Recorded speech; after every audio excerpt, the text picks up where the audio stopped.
zadeva je taka. Živimo v svetu, ali pa zadeva z Brusljo zgleda tako, ne, živimo, kjer je možno karkoli glede miru razmišljati po tistem, ko si zelo jasno na ukrajinski strani. Še lepo tistem, torej, ko ji pomagaš, da se brani, ko te zadeve napiš na ta način. Zdaj, tisto, jaz sem glede teh zadev se nekaj malo javno izpostavil, pa povedal par stvari.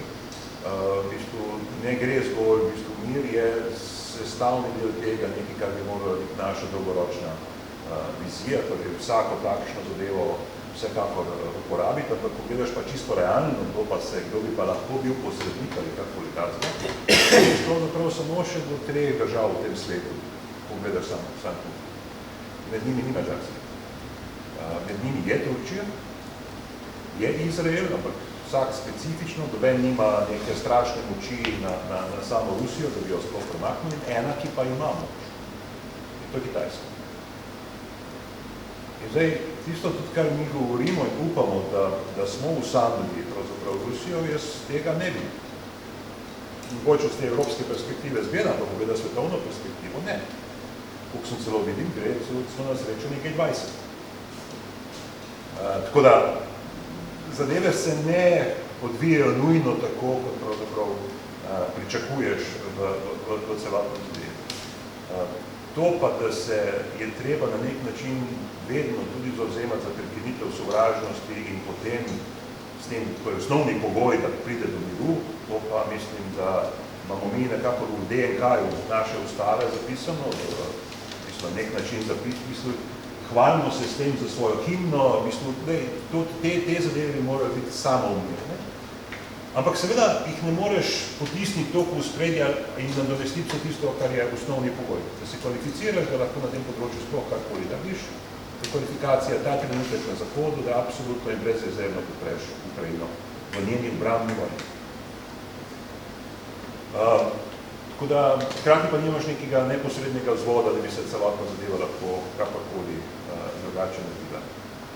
To pa, da Mađarska to poduja, ali kak to je pa cinično. To je tako cinično, da bolj cinično ne more biti. Ker kdo pa je bil zaveznik Putina na tem področju? Kdo prek svojega komisarja dela problem na Balkanu? Mađarska.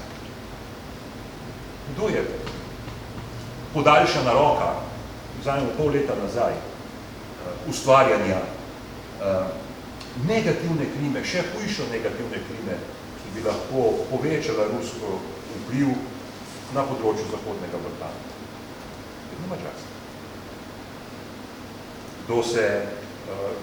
Kdo uporablja rusko jedrsko tehnologijo? Mislim, to lahko samo nadaljujemo za to vrstne zadeve. Vsekakor so te vzhodne države v različnih situacijah in ko mi Mađari rečejo, da so zamirili, da so oni za to, takrat tega res ne jemljem zdravo, da bo. Sicer bi človek bi zelo vesel, da se vsakdo opredeli v to smer, pa tako naprej, ampak njim pa najmanj verjamem od vseh. Zato sem rajš povedal tisto, kako sploh lahko pride kakršnokoli prizadevanje na mir, kako pa sploh lahko kakšen vpliv na dogajanje.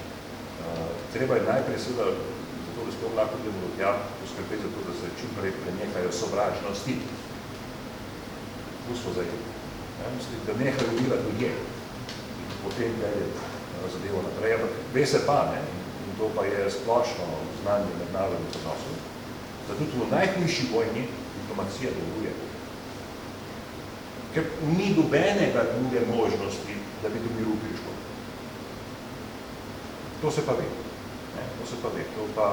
In tudi v najhujših vojnah, recimo, ne odpravi vseh pogodb, ker ko boš enkrat to naredil, kot sveta brez norm ne bo več,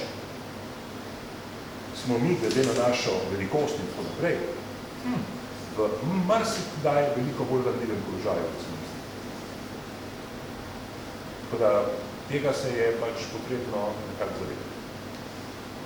Bom zelo kratek v svojem dogovoru, seveda vsaka prizadevanje za mir je potrebno pozdraviti in seveda jih nagovarjati. Bom nadaljeval pa misel, ki jo je začel Milan. Jaz mislim osebno, da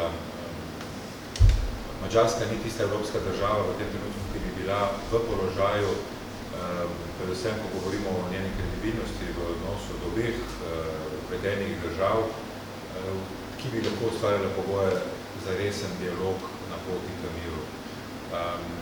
Seveda, kot je rečeno, prvotno je za pozdraviti vsako tovrstno pobudo. Gre se pa za to, da mogoče v takih okoliščinah ni pomembno, kaj rečeš, ampak kdo kaj reče. Gotovo, kot je rečeno, Madžarska nima položaja, ki bi dejansko lahko na nek konsistenten način spravil za pogajalsko mizo eno in drugo stran. Seveda se pa govori o tem, katere države, in Milan jih je tukaj namenil, bi lahko preko raznih prijemov, ki so velikokrat povezani z gospodarsko aktivnostjo, kakorkoli prisilil na pogajalsko mizo. Ampak kolikor vidimo, zaenkrat tudi sama Rusija, v Rusiji še ni tovrstnih pogojev.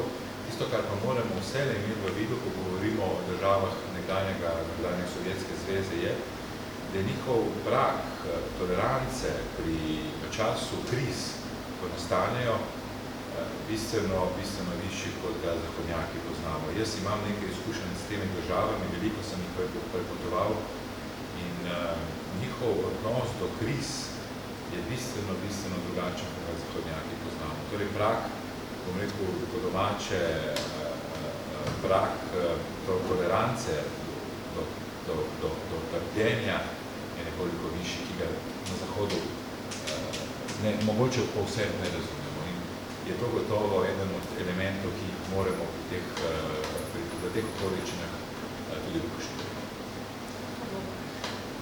Najprej po Madžarske.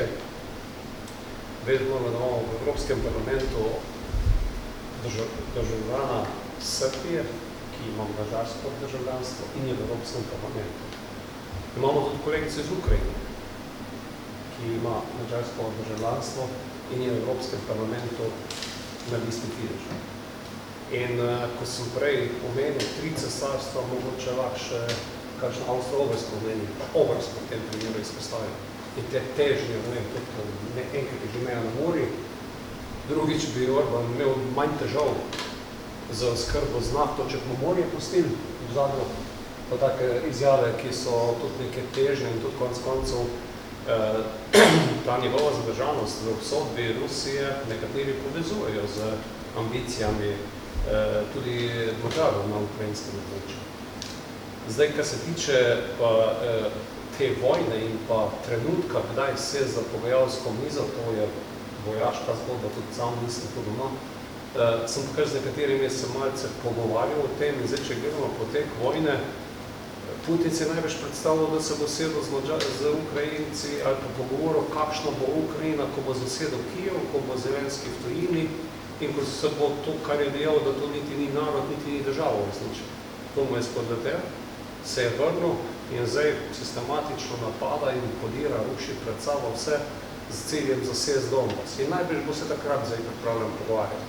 Zdaj, nemški analitik, ki je 5 let živel v Ukrajini, 5 let v Rusiji, bil tudi prvi svetovalec nemške obrambne ministrice, njegovo stališče je, da Putin se ravno ne bo veliko oziral tudi na kakšno NATO mejo. In njegovo stališče je, da dokler tudi Ukrajina ne bo sposobna in aktivne obrambe, se bo zelo težko pogovarjala z Putinom Ukrajina, pa tudi Evropska unija. In v tem delu ne vem, kdaj bo primeren trenutek. Vidimo, da zdaj ta prevlada ruska, glede na to, da pač so desetletja vlagali v to oborožitev, pa jo tudi na različnih delih sveta preizkušali, dosega nek svoj cilj. Največ bo, ko bo zasedel Donbas, ponudil neko roko sprave, vendar pa mislim, da jo bo Ukrajinci zelo težko sprejeli.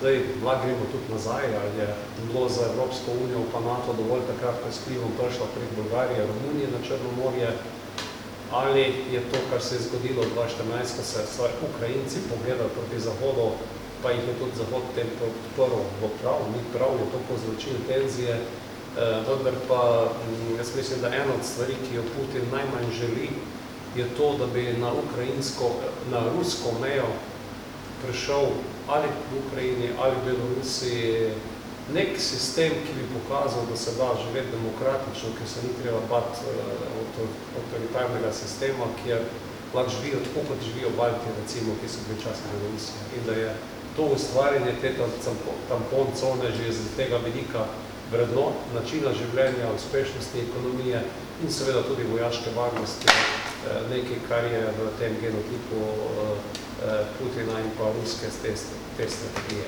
Ob vseh teh številnih dilemah, zdaj pa tudi zanimivo, kako imamo v Sloveniji po Eurobarometru, ki ga imamo na sabo, bistveno bolj spravljiv odnos do Rusije.